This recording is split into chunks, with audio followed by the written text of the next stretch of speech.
Welcome back to Team FastEddy and HPI Baja Tutorials.com.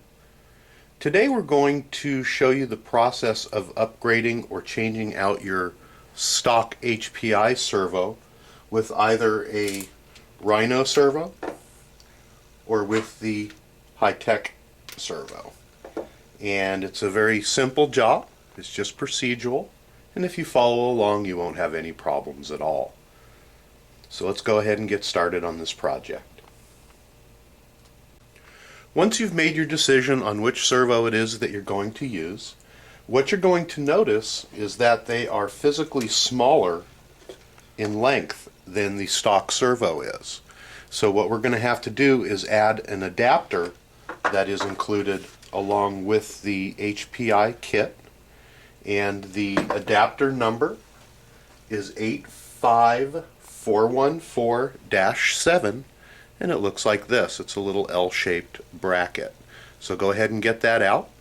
And you are also going to need 2 additional screws, and they are a 3mm, and we're choosing a 3mm by 16. The first thing that we're going to want to do is to remove the existing servo that we have in our servo tray. And it is very simple to do. We're going to open up the radio box, which, by the way, you should remove for this. It makes the project much easier. And let's go ahead and unclip the servo lead, and it's going to be plugged inside. So we're going to go ahead and unplug the servo lead and go ahead and get the lead out of the way. Going to go ahead and button this back up so it's not flopping around while we're doing the rest of our video. The next part is there are 4 screws that are located, 1 in each corner of the servo, and if you're using the stock, that should be a 2mm wrench. We're going to go ahead and remove those. I've already removed 2 of them to make the job a little quicker for the video. We're going to go ahead and remove those and set them off to the side. From there, you should be able to remove your servo very simply just by pulling it out. Let's go ahead and set that over to the side. At this point, we need to install our servo adapter. And as you look at it, there's going to be a thick portion here that has a little groove in it, and then a thinner portion on the L right here that has a slide and 2 screw holes in it. There we go. Hold that up so you can see it. And how this mounts is it's going to mount from the bottom or the back of the servo holder. You're going to see a little tab in here, and as we hold this up, we're going to put this in from the bottom so that this tab here aligns and then the 2 screw holes align. And as you can see, this gives us a little bit of adjustment room back and forth for the different widths of the different servos. And you can go ahead and turn it over, and what we're going to do is insert our 2 screws into the back of the servo holder here. And it does require a ball end wrench because it's not a straight shot in. So let's go ahead and put the 2 screws in. Going to go ahead and start one by hand. Go ahead and screw it in. Okay, we've got both screws into our adapter at this point, and you can see them right here. And they're in, but they're just barely snug, which does give us a little bit of play so that the adapter does move back and forth so that we can properly mount the servo. The next thing that we're going to do is go ahead and hold our servos up to the adapter here. Let's go ahead and use our high-tech first, and we're going to go ahead and drop the high-tech in. And the first thing that we're going to notice is to check for alignment, and the holes do line up properly, so we're in good shape. And what we're doing is we're checking these 4 holes here.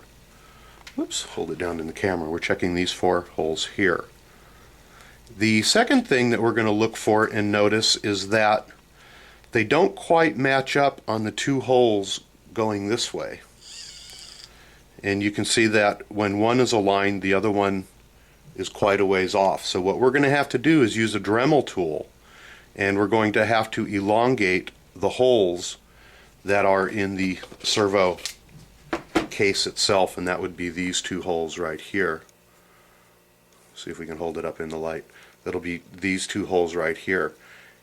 And we're going to do that on the outer portion where the nubs are only, right here. So again, we're going to have to elongate those a little bit so that our servo will slip over the nubs that are on there. And it's the same way with both the high-tech and the Rhino servo. And again, you can see that neither one of them properly line up with the nubs. So we're going to have to grind a little bit away. So we're going to go ahead and do that, and we'll be right back as soon as that's done, and we'll show you how to finish mounting your servo. Alright, we've gone ahead and enlarged the openings here so they fit on the tabs. I did get a little bit zealous there and probably ground a little bit too much away, but that's okay. There's still plenty of meat on here that it's not going to break or go anywhere. So now the servo slides on and it aligns up properly with the 4 holes. Let's go ahead and we're going to use the stock servo mounting screws, or you can use different ones if you would like. And we're going to go ahead and start up by mounting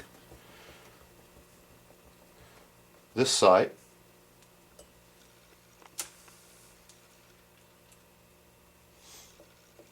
Using 2 screws. Make sure that it's held down firmly and everything's lined up properly, up and down, and then also to the left and the right. Now we're going to go ahead and insert the 2 screws in the adapter portion. And it's done the same way. You may choose to use screws that are a little bit longer in there, or you can use the stock screws if you prefer. We're going to use the stock just for demonstration purposes, and I'm probably going to go back and change them out to a longer screw that goes a little further down into the holders. But we're going to go ahead and mount that up. And remember how we left these 2 mounting screws loose before? That allows that adapter bracket to slide back and forth.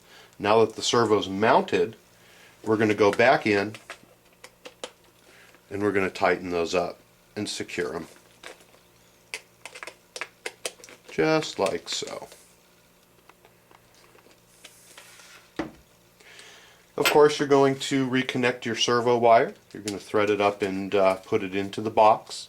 You do want to be careful that you get it into the little groove that is on the side of the lid so that you don't pinch it when you shut the lid. The next thing that we're going to need to do is choose and get our servo arm. We are not going to recommend that you use the stock servo arm from the HPI kit on your high-tech servo. We've had a lot of problems with them stripping out. So what we're going to do is take the one that comes on the servo, and you can see that I've marked it here. We're going to go ahead and cut that off and grind it so that we don't hurt our hands on it if anything gets caught, or you don't have to do that. You can go ahead and just cut it off straight across and use the top side. The Rhino has a servo horn with it that's quite beefy and very thick. We're going to go ahead and use this, and you're going to want to go ahead and cut this off and grind it at the 2nd hole. So you do not want to include the 2nd hole. The 3rd hole and the 4th hole match up exactly with the HPI recommended mounting positions that they have on their stock servo horns. So I'm going to go ahead and cut this off, and I'll be right back to show you how it looks when it's done. Alright, I've gone ahead and ground off the servo horn, and your next step is going to be to plug everything in, turn on your radios, center the servo, and then go ahead and put your servo horn back on. Don't forget to use the proper screw, and that's how you replace the servo with an aftermarket servo on your HPI Baja. Hope you've enjoyed today's tutorial. Thank you from Team FastEddy. and HPI Baja tutorials.com.